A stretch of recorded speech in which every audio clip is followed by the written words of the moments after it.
আল্লাহওয়ালাদের সব থেকে বড় গুণ যেটা আমি আপনাকে স্মরণ করিয়ে দেব, সেটা হচ্ছে আল্লাহকে স্মরণ করা।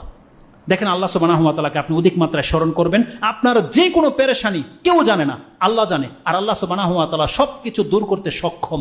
অতএব আপনি আল্লাহকে ডাকেন, যত বড় বিপদ হোক আপনি আল্লাহকে ডাকেন। আল্লাহকে যারা ডাকে না, মূলত তাদের সাথে আল্লাহর কোনো সম্পর্কই নেই।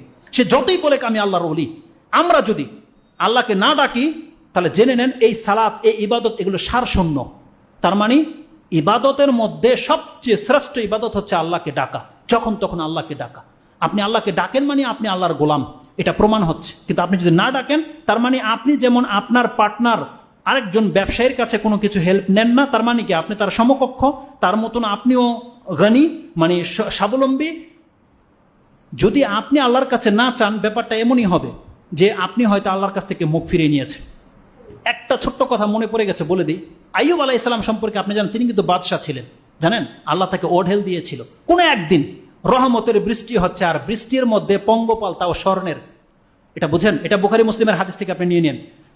বৃষ্টি ঝরছে, পঙ্গপাল হচ্ছে স্বর্ণের, যেটা হচ্ছে ফড়িং আমরা বলি, ঘাস ফড়িং। এ পঙ্গপাল যেটা আযাব হিসাবে আসে, মক্কা মদিনায় ছেয়ে যায়। গোসল করছেন কাপড় রেখে, বৃষ্টি ঝরছে বা কাপড় ছিল, যখন বৃষ্টি ঝরছে পঙ্গপাল তিনি তার কাপড় খুলে ওই পঙ্গপাল নিচ্ছে তার জামাতে। আল্লাহর পক্ষ থেকে ওহী চলে আসছে যে আইয়ুব, আমি কি তোমাকে অমুখাপেক্ষী করিনি, তোমার তো এই ফড়িং টোকানোর দরকার নাই। কিন্তু আল্লাহ যে তাকে পরীক্ষা করছে সে বুঝতে পেরেছে। তিনি বলছেন, আল্লাহ যখন তুমি রহমত করেছো, তোমার রহমত থেকে আমি কি করে মুখ ফিরাতে পারি। তার মানে নেয়ামত আসতে দেন, সেটা ভিন্ন জিনিস। তার মানে আল্লাহ সুবহানাহু ওয়া তাআলা দেখতে চাচ্ছে সে ইগনোর করে কিনা। তার এগুলো আমার কাজ, এগুলো আমি টোকাবো, কিন্তু এটা করেনি সে স্বর্ণ টোকাচ্ছে এই সেন্সে, যেগুলো আল্লাহর পক্ষ থেকে যখন দিয়েছে আমি এটাকে ইগনোর কেন করব, হয়তো দান করে দেবে বা কিছু, সে জমা করছে। তিনি বলছেন, আল্লাহ তোমার রহমত থেকে আমি কি করে মুখ ফিরাতে পারি। এগুলো হচ্ছে আল্লাহর বান্দাদের কাজ। আমাদের কেমন হতে বলা হয়েছে। আল্লাহ সুবহানাহু ওয়া তাআলা যেন আমাদের কথা আপনাদেরকে বোঝার এবং সে অনুযায়ী আমল করার তৌফিক দান করে।